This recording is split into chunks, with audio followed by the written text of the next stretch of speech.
इतने में एक सैनिक आया और सैनिक ने निवेदन किया, बोले भगवान, जो मगध के राजा हैं उन्होंने 20,000 राजाओं को अपनी कैद में बंद कर रखा है और कल प्रातः काल होती नरबली प्रदान करने वाला है 20,000 राजाओं को। भगवान द्वारकानाथ मन में विचार करते हैं, बोले चलो ठीक ही है, एक तीर से दो शिकार हो जाएंगे। सो सत्यभामा को साथ लेकर हस्तिनापुर गए मेरे गोविंद, और हस्तिनापुर में भीमसेन और अर्जुन को साथ लेकर जरासंध के राज्य में गए। तीनों ने ब्राह्मण का रूप धारण कर रखा है, नकली दाढ़ी मूंछ पर रख ली, हाथ में तीनों ने कमंडलू धारण कर रखा है। जरासंध ने ब्राह्मण समझकर और भगवान द्वारकानाथ, अर्जुन और भीमसेन तीनों का बड़ा स्वागत किया। रात्रि में भोजन हुआ, विश्राम हुआ, और जैसे प्रातः काल भयो तो ये जरासंध बोल पड़े, बोले महाराज आप तीनों ब्राह्मण हैं, आपने हमारे घर भोजन किया है, अब आप ही अपने मुख से दक्षिणा मांग लीजिए, जितनी मांगोगे उतनी मैं दूंगा। हाँ, भगवान से सुखदेव स्वामी कहते हैं, परीक्षित, भगवान द्वारकानाथ बीच में खड़े हैं, दाईं ओर भीमसेन और बाईं ओर अर्जुन खड़े हैं। भगवान द्वारकानाथ मन में विचार करते हैं, बोले बड़ा दानी बनना है, अरे इसे अभी पता नहीं कि हम इससे मांगने क्या वाले हैं, और जब ये इसको पता चलेगा कि हम मांग क्या रहे हैं तो ये दे भी नहीं पाए। सो भगवान थोड़ा सा मुस्कुराए जरासंध को देखकर, और भगवान की इस हंसी पर ही तो दुनिया फंसी हुई है मेरे भाई। गोरे यदि होते तो न जाने क्या करते, गोरे यदि होते तो न जाने क्या करते, जब काले रंग पर ही दुनिया मर जाती है। और हमारे ब्रज के संतों ने तो बड़ा सुंदर भाव प्रकट किया। हमारे ब्रज के संत तो कहते हैं, बोले यदि नंदलाला तुम होते लली, यदि नंदलाला तुम होते लली, तो गले कट जाते करोड़न के। इतने सुंदर हैं मेरे ठाकुर। ये जरासंध बोल पड़ा, बोले देखिए ब्राह्मण देव, वैसे तो मेरी ज्यादा श्रद्धा नहीं है ब्राह्मणों के प्रति, लेकिन आपने द्वारकानाथ का नाम सुना है, और स्वयं ये बात कह किससे रहा है, बोले द्वारकानाथ से। तो भगवान द्वारकानाथ बोले, बोले हाँ हाँ हाँ, सुनाए भैया। तो बोले 17 बार उसने मुझे युद्ध में परास्त किया, 18वीं बार में मैंने 10,000 ब्राह्मणों को यज्ञ पर बिठा दिया, और उन 10,000 ब्राह्मणों से मैंने कहा, बोले मेरी विजयश्री के लिए आप यज्ञ करें, जीत गया तो इतना दान दूंगा कि जीवन में फिर किसी दरवाजे पर जाने की आवश्यकता नहीं पड़ेगी, और हार गया तो आप समस्त 10,000 राजाओं को मृत्यु दंड प्राप्त होगा। और उन ब्राह्मणों की कृपा से 18वीं बार मैंने द्वारकानाथ को परास्त किया, रण छोड़कर ही भाग गया, इसलिए उसका नाम ही रणछोड़ दास पड़ गया। प्रेम से बोलो जय श्री। जो द्वारकापुरी में भगवान द्वारकानाथ की आरती होती है ना, जय रणछोड़ देवा स्वामी, जय रणछोड़ देवा, इसी नाम से आरती होती है वहां।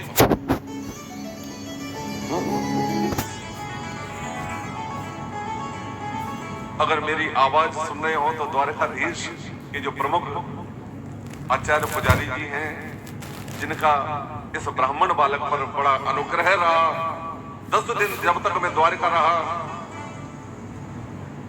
जो हमारे प्रधान पुजारी जी हैं द्वारकानाथ सरकार के, उनकी धर्मपत्नी पुत्र की तरह मुझे स्नेह करती, और रात्रि में तकरीबन आधा किलोमीटर पैदल चलकर केसर डालकर दूध लेकर आती, बोले लाला तेरे ताई ये गैया को दूध है, और 1 गिलास दूध लेकर आती। नित्य प्रति ऐसा सेवा भाव उस मैया का। तो यदि मेरी बात सुन रहे हो तो मैया और बाबूजी दोनों को प्रणाम कर रहा हूं इस धर्म मंच से। हाँ?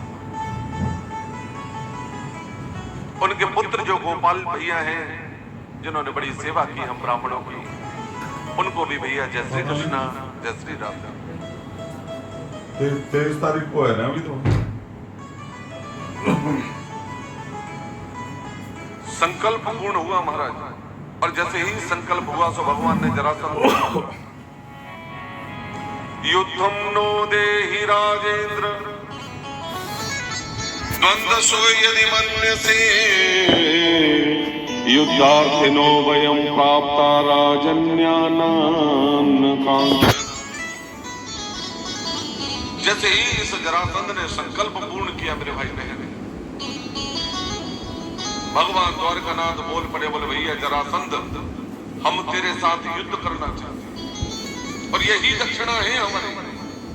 अब तीनों को देख ले अच्छे से, तीनों में से जिसे भी पसंद करेगा उसके साथ तुझे युद्ध करना पड़ेगा।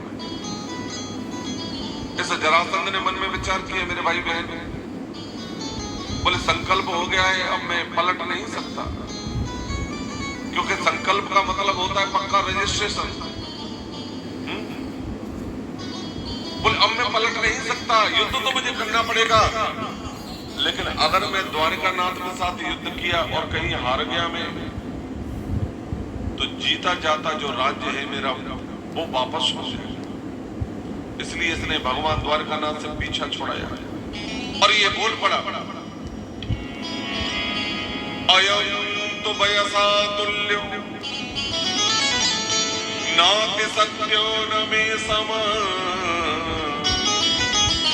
अर्जुनो न भवेद योद्धा भीमस्तुल्य बलो मम। अयं तु वयसा तुल्यो नाथ सत्यो न मे समः अर्जुनो न भवेद योद्धा भीमस्तुल्य बलो मम। ये जरासंध बोल पड़ा, बोले अरे ये द्वारका तेरे साथ तो मुझे युद्ध करना ही नहीं है। तो भगवान द्वारकानाथ बोले, बोले भैया आपने क्या कमी नजर आ रही है, क्या कमी है? बोले जो क्षत्रिय एक बार रण से पीठ दिखा दे उस क्षत्रिय का मुख देखने का धर्म नहीं होता। और तेरो नाम तो पहले से रणछोड़ पड़ो भयो, इसलिए तेरे साथ युद्ध नहीं करना।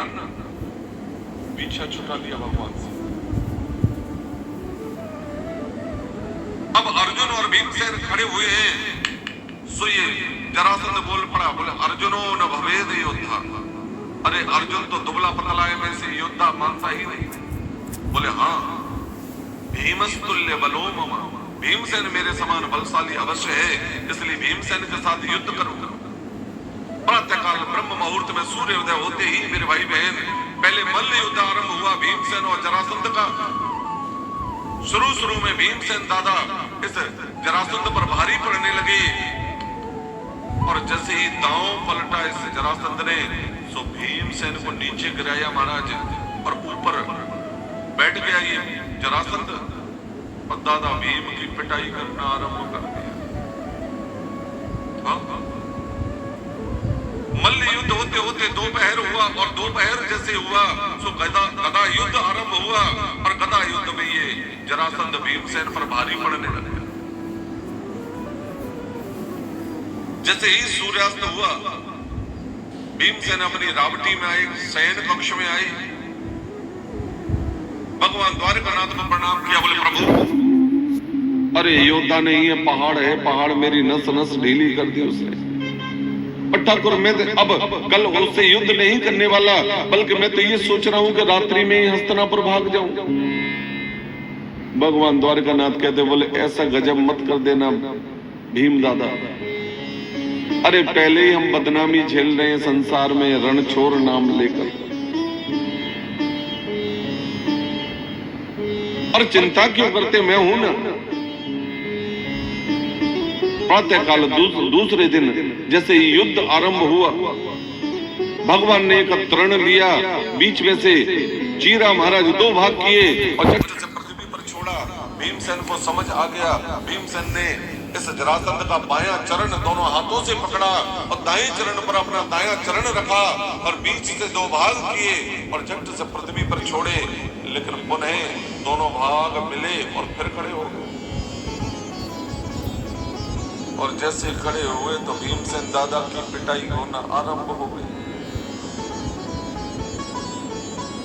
भीमसेन को पक्का विश्वास हो गया, बोले हे भगवान, 2 भाग कर दिए फिर भी जीवित होकर और वही काम कर रहा है जो कल से कर रहा है, अब इसे मैं समाप्त नहीं कर पाऊंगा। तो भीमसेन ने इशारा किया भगवान की तरफ, बोले भाग जाऊं। भगवान ने इशारा किया, बोले ठहर। मेरे गोविंद ने फिर से एक तृण लिया, घास का तृण लिया महाराज, बीच में से पुनः चीरा उसे और विपरीत दिशा में जैसे ही फेंका, पीठ से पीठ मिली दोनों भागों की, इस जरासंध का प्राणांत हो गया। प्रेम से बोलो जय श्री कृष्ण।